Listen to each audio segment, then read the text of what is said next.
It's helpful to learn how to distinguish between emotions and vibes. Although they overlap, they're not inherently the same thing. An emotion is more of a psychological response to a certain kind of stimuli. A vibration is something a little bit different. So if we think about it in terms of an exchange of energy, it's something that's happening more on the outside of our bodies between you and I. I might have my emotional reaction to you, but then there's also a vibrational exchange between us. Those two things overlap, but they're not inherently the same. This is A Joyful Rebellion, the podcast that explores that moment you realize the life and success you worked so hard to create didn't come with all the fulfillment you thought it would. I'm your host, James Walters, and I want you to be the author of your own story. Each week, I connect with people who inspire bold answers to the question, what do I do now to create a life I love? If you're ready to start answering that question for yourself, you're in the right place. So let's start a joyful rebellion. Vibe is a word that gets thrown around a lot. From casual verbal communication to t-shirts and home decor, it's one of those words you hear people use, though few of those people could articulate exactly what it is. Jason Delgandio has a PhD in communication studies, and he's been studying vibes for 30 years. He's a published author, an award-winning teacher, and an engaged intellectual. And over the course of our conversation, Jason and I peel back the layers of the concept of the vibe, its history, how it shows up in other cultures, and what you need to know if you want your vibe to be the best it can be. Jason, thank you so much for being here on our Joyful Rebellion. I'm excited to talk to you because vibe is a word that gets thrown around a lot in today's culture. I see it on t-shirts. I hear people talking about it. You see a sign in someone's house that says good vibes only. And you've been studying this and not just casually interested in it. You studied this as part of your PhD, your doctorate. So it seems like you're the guy to go to if we're talking about vibes and understanding what the heck that means. Exactly, because I know I throw a lot of words around. Like sometimes I'll say, I got to get my chi aligned, and that sounds right, but literally I don't know what it means. Tell us a little bit, maybe explain how you came to understand what the word vibe meant, what the concept behind it is, and what we get right about it and what we get wrong about it. I first started thinking about the vibe or vibes in the plural in my late teens and early 20s. I was part of different bohemian cultures, subcultures, countercultures, early rave scene, jam band scenes, underground house parties, etc. And everyone in these groups and these scenes, including myself, was talking about the vibe of the music, of the DJ, of the party last night, etc. And at some point I realized, well, we're all talking about it, and I think we're all experiencing it, but yet no one's really defining it or explaining it. So it kind of piqued my interest really at the age of about 18 or 19 years old. All right. And so I started thinking about it casually at that age. And then actually I wrote my first paper on the vibe as a college student, I guess it was my senior year, in a class on nonverbal communication. Then from there, though, I decided to go to grad school and use my graduate work to study this thing we call the vibe. So I used my master's thesis as well as my doctoral dissertation to write about the vibe and create my own philosophy of the vibe. All right. Now to back up just for a second for your listeners, what do we mean by this? I'll give some basic examples. So you're on a first date. And obviously on the first date, you're looking to connect with the other person. And my guess is a lot of people might use the word vibe. Like, was it a good vibe last night on the dates? Was it a romantic vibe? Was it a sexual vibe? Was it a friendly vibe, but not romantic? Was it a total dud whatsoever, right? Yeah. And so it's this kind of experience that you have with other people. Other examples might include going to a musical concert, right? And there's a vibe from the band or the musician. There's a vibrational connection between you and the crowd. The same kind of thing could be said about in sports, right? You're at a baseball game, a football game, a soccer game. There's 80,000 people screaming for their team, right? And you can feel that energy in the crowd. Mm. So from there, the question is, well, what is this experience that we're talking about? And I'll give you two definitions. The first definition, pretty basic, is the exchange of energy between you and other people. So again, the exchange of energy between you and other people. Now from there, though, the question becomes, what is the nature of this energy? Right, so in many ways, we're kind of just flipping words around. We're not getting anywhere. So there's different ways to think about the nature of that energy. For instance, is it physical or metaphysical? Is it spiritual or scientific? Is it material or immaterial? Is it all these things, none of these things, something else altogether? Right. So there's a lot to think about here. We talk about trying to explain this basic word. Right. Then another way that I define it, and this really comes out of my dissertation and my philosophy of the vibe, is that I think about the vibe as bodily emanation, which is to say that our bodies emanate or radiate a felt and tangible energy that I and other people can experience. So bodily emanation. Right? I'll pause there for now. So we have the exchange of energy between you and other people, and also the notion of bodily emanation, which our bodies emanate a felt, tangible energy. All right. So that covers a lot. I guess my first question there is, do you find it to be something that's more emotional, intuitive, spiritual, or is it physical, or is it a combination of those things? And thinking about this over the years, which obviously I've spent a lot of time thinking about this, my own approach currently is to take as broad of approach as possible. So rather than trying to advocate for one paradigm as being physical or metaphysical or spiritual scientific, it's like, well, maybe it comes across all these paradigms. And I do that to allow people to access the experience and the knowledge about the vibe in their own kind of way.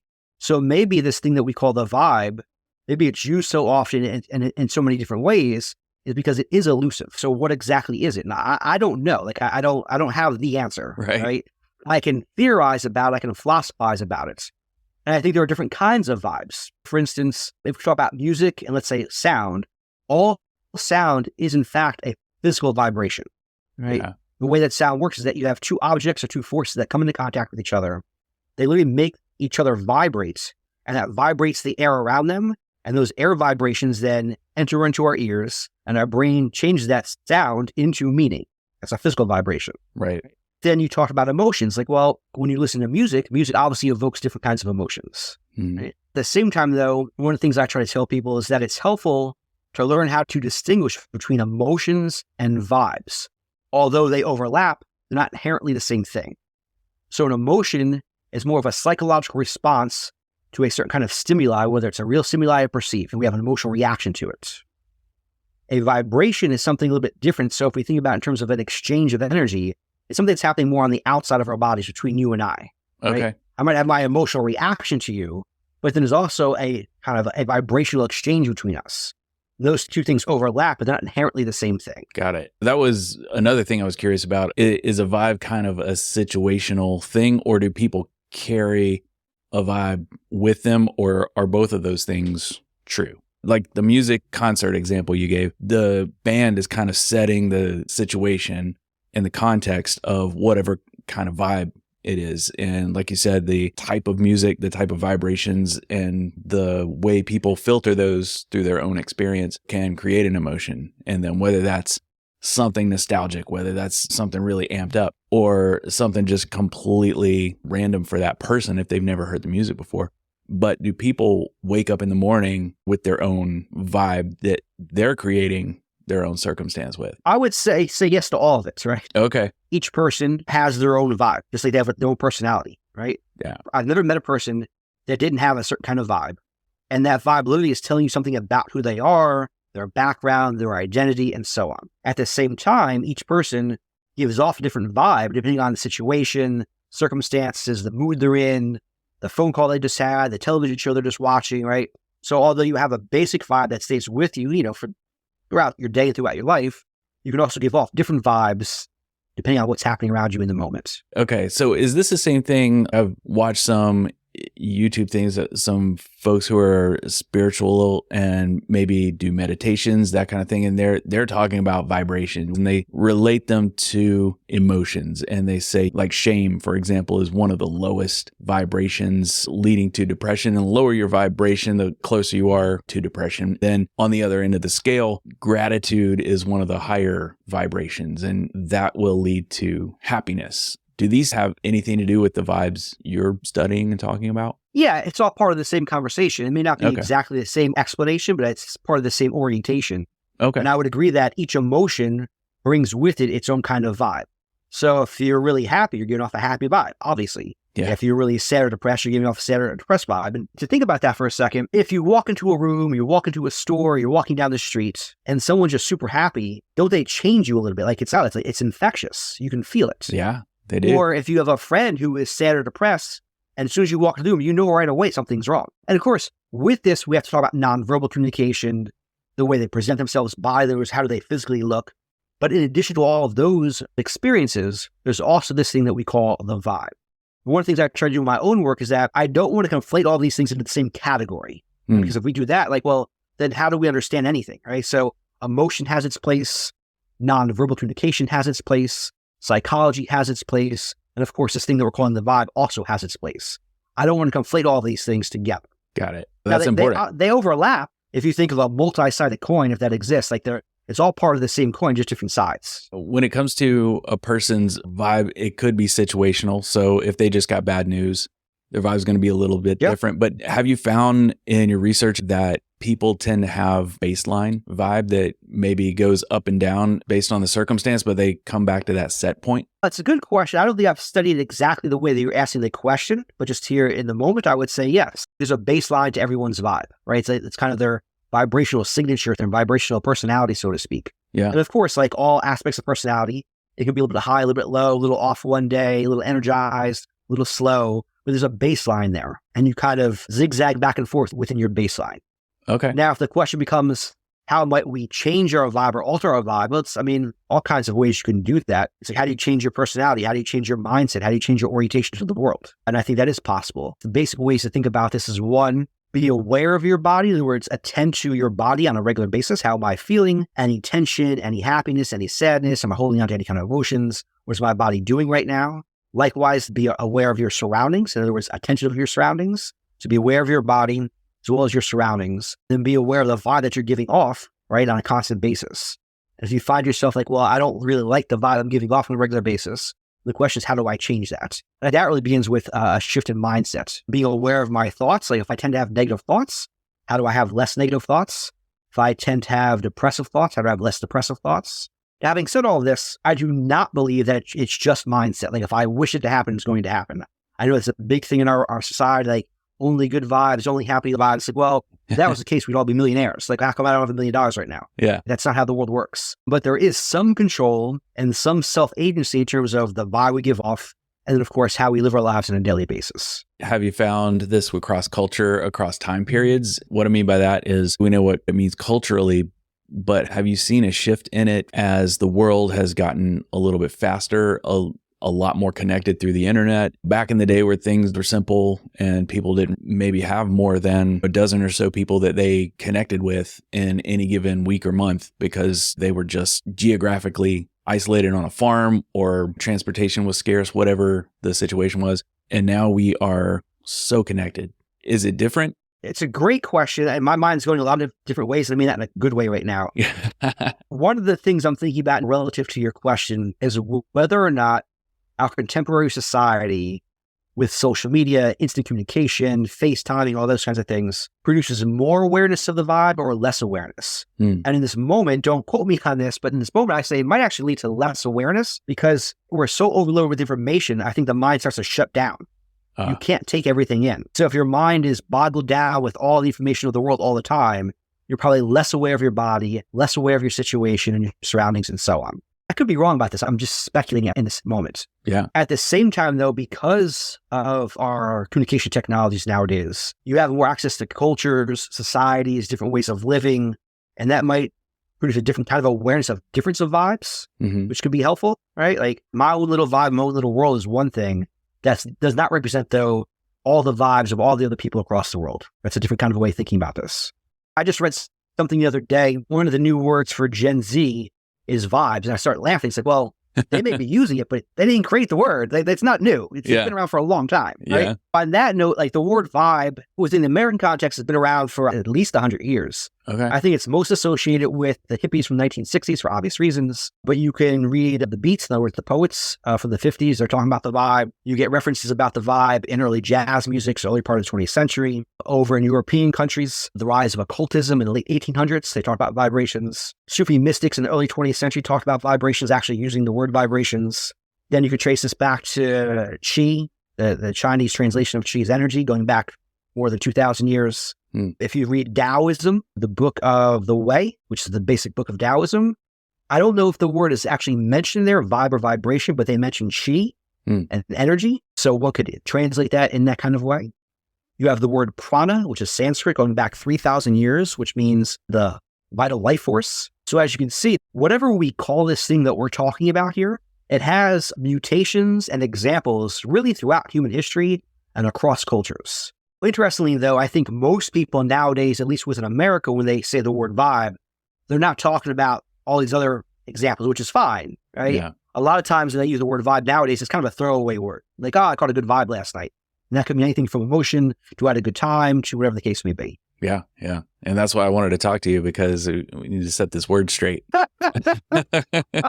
I'm a big lover of language. And a lot of times when I hear a word thrown around, I know that it didn't start out that way. Somehow along the way, it got appropriated by a culture, whether that was, like you said, the hippies in the 60s, and it was used 40 years before that in the jazz age, and it was used 1,000 years before that in a different way. Now it's like that game of telephone where it comes along down the line and the meaning gets a little jumbled up or confused. That's why I love to have conversations like this. And I'm curious if you have examples of maybe how our culture in the US has a little different vibe signature than a completely different culture from ours, and what that would look like. It's a great question, and I'm hesitant to say too much because I don't want to think about it more. Yeah. But just as one example, in the past, 5 years or so, I've been to Portugal twice. I went in 2018 to Lisbon, Portugal.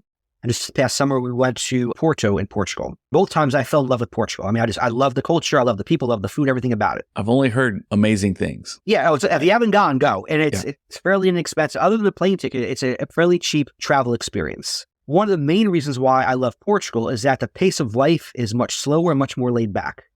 Now, it's not so slow no one does anything, but it's just more friendly. It's more open. They don't stress about their day or their week, right? So on Sundays, for instance, it's a very communal affair. People sit outdoors. They watch the sunset together. When I'm home on Sundays, I'm worried about my next week. Like, oh my God, I got this work to do. I got this to do. I'm making lists. They're hanging out and enjoying life. And that itself is a different kind of vibe, right? And that's the baseline. I don't want to say too much, but as far as I know, that's the baseline of Portuguese culture compared to American culture, where it's fast-paced, overstressed, worrying about things all the time. It's a very different collective vibe that you experience. I think it's one of the great things about traveling. I would say every culture, every society, every country has its own vibe. And it's one of the reasons why we go to these other places, to experience something different. So I would definitely agree that each culture has its own vibrational signature. Yeah, I can completely see that.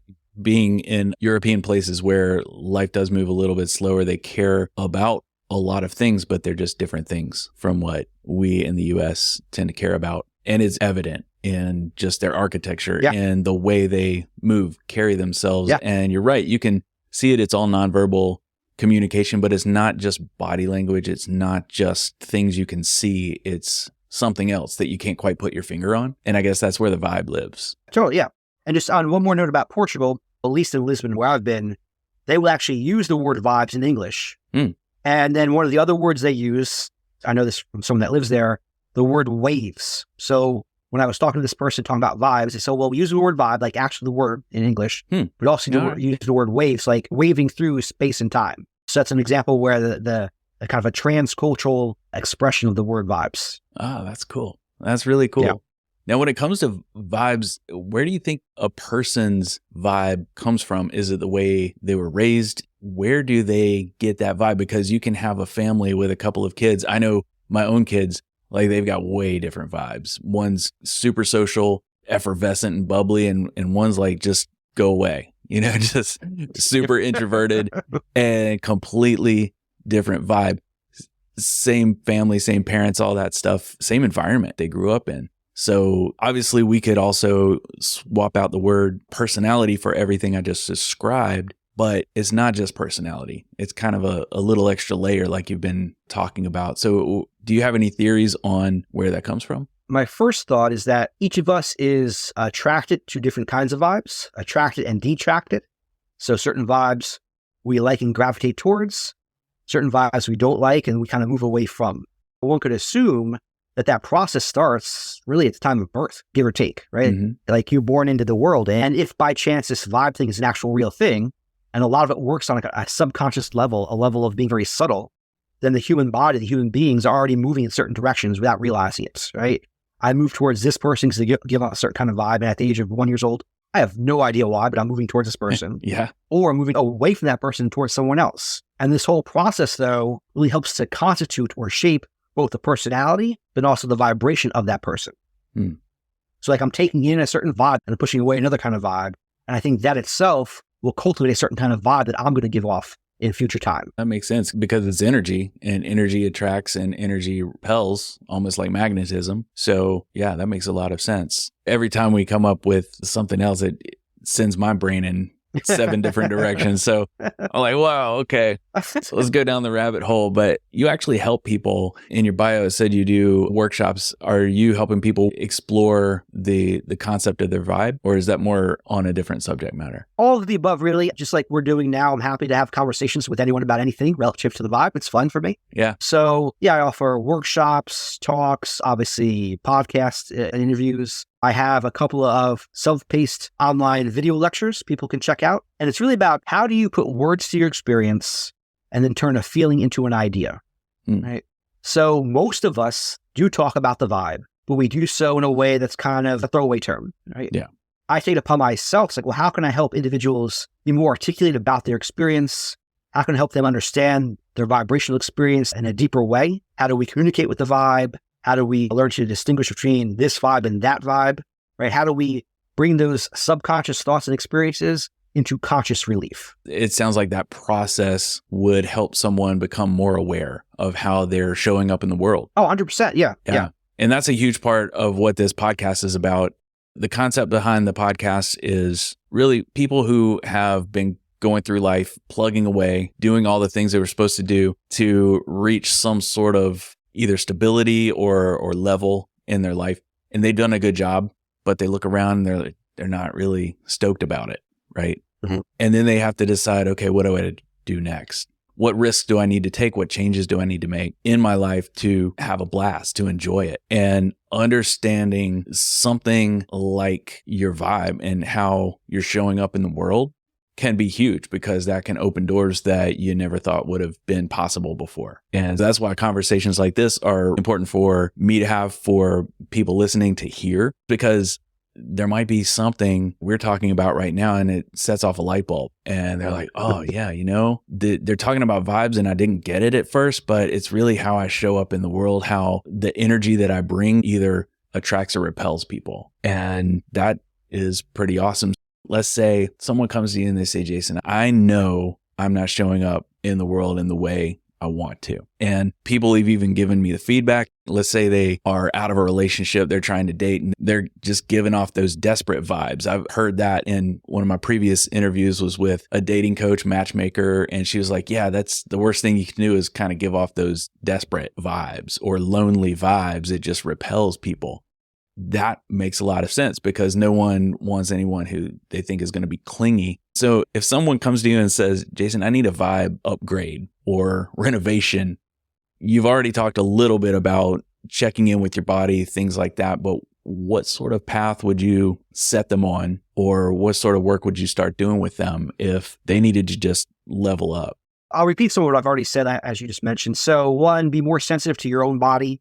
That includes how you feel bodily, but also be aware of your own nonverbal communication. Be more sensitive to your surroundings in general. Be more sensitive to how people are reacting to you. And so how might you fine-tune your ability to read other people? So you want to read their nonverbals, you want to read their emotional states, and then read their vibe or the energy they're giving off, right?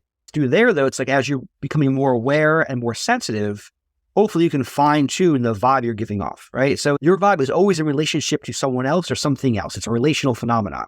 Right? Okay. So if you're giving off of desperate vibes, be aware of that and how people are responding to that. And from there, once you have that conscious awareness, you can start to fine-tune everything you're doing in your own life, whether it's mindset, nonverbals, your word choice, your punctuality or a lack of punctuality, all those kinds of things. Yeah. It really begins with yourself in relationship to other people or other things. Okay. If that makes sense. It does make a lot of sense, which leads me to this thing I've always wondered about. And I thought you would be the perfect person to ask about it. Talking about the fact that vibes are relational. They're either relational to something or someone.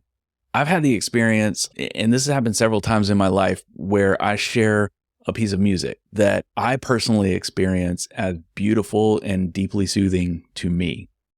And the person I share it with, who I actually know fairly well, it's not just someone I just met, but I know them pretty well, and they experience that same music as sad and depressing. That's how they would describe it. Is that related to our vibe, or is that something completely different? Music is both a physical vibration, but also it's emotional, right? All music has an emotion to it, right? So if I'm a musician, I'm putting music out into the world, people are going to respond to it differently. There's no doubt about that. In terms of your example, not everyone perceives or orients to sad music as beautiful. So it could be both sad and beautiful, but the other person only picking out one part of that, right? You see it as sad, you acknowledge that, and you acknowledge the beauty in being sad. Just as you might acknowledge the beauty in being happy. But some people, though, they don't like sadness, so they shut themselves off from that music, that emotion, also that vibe. I don't want to overstep my balance here, but my advice for all humans would be, you're better off being open to all expressions of being human, not just certain expressions. No one wants to be sad all the time, but we have to admit and agree that is part of being human. And if you can find it in yourself to learn how to enjoy this one moment of sadness, right? It opens you up to that vibe, that emotion, also just being a well-rounded human being. Yeah. Now, having said that, though, it's probably not your place or my place to tell our friends, no, this is how you have to listen to the music. That's probably not going to go over well. Right. But I think that's part of the explanation. Not everyone wants to enjoy the full range of emotions or vibes.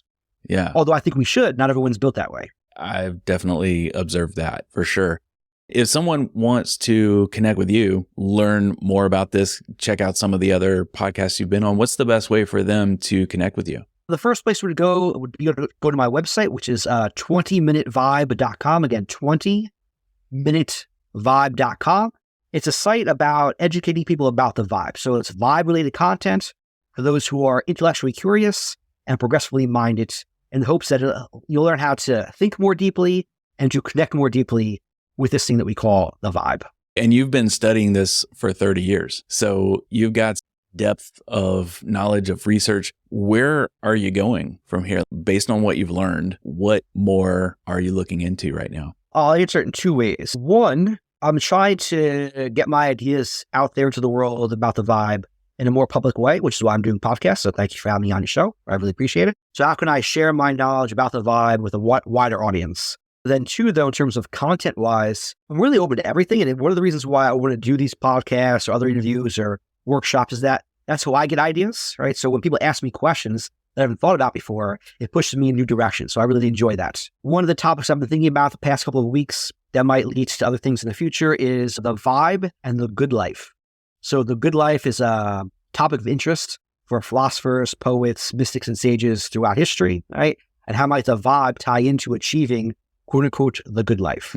Yeah. How do they correlate? Because so much of what we see right now is, hey, have good thoughts, manifest good thoughts, put good energy out. And like you said, so much of this overlaps, but it's not necessarily the thing that you would describe as the vibe, but they're all interconnected. So if someone does show up with great energy and great enthusiasm, they're probably going to have a completely different experience than someone who is showing up shut down and not involved. Completely different vibes, completely different outcomes. And you could probably, as a casual observer, predict which one was going to happen if you were just looking at it in a movie or something like that. So it's definitely relatable. People understand it. I just wanted to drill down on what it is outside of just being this pop culture term that everyone throws around. Yeah, you nailed it on the head. Like, these are all things I want to talk about. This is fun. It's been such a great conversation. Is there anything we didn't cover that you think is good for folks to hear if this is new to them? It's helpful and instructive after listening to this podcast to take inventory of how often you either use the word vibe or hear the word vibe, or some variation. So vibes, vibrations, mood, energy, vibing, vibed last night. And you'll be surprised how often people actually use the term. And then from there, they'll ask yourself, like, well, is anyone defining it or explaining it? Like, what do they mean by the word? Yeah. A lot of people, if you said, what do you mean by that word vibe? Like, oh, the vibe. And it's not a critique. It's just it's an observation. They won't know what they're talking about. Right. So I take it upon myself, though, to help people understand what they're talking about. That's my job. And you're doing a great job. And I appreciate you being here to help us understand it so much more. This is super fun. Yeah. Yeah. I appreciate it was super it. fun. Thank you so much for joining me today. And be sure to come back next week. Oh, and can I ask a favor? I love connecting with people who have either led their own joyful rebellion or professionals who help others through that journey. So if you know someone like that, there's a big yellow button on the homepage at ajoyfulrebellion.com. I'd really appreciate you reaching out with a suggestion or introduction. Thanks again, and I'll see you back here next week.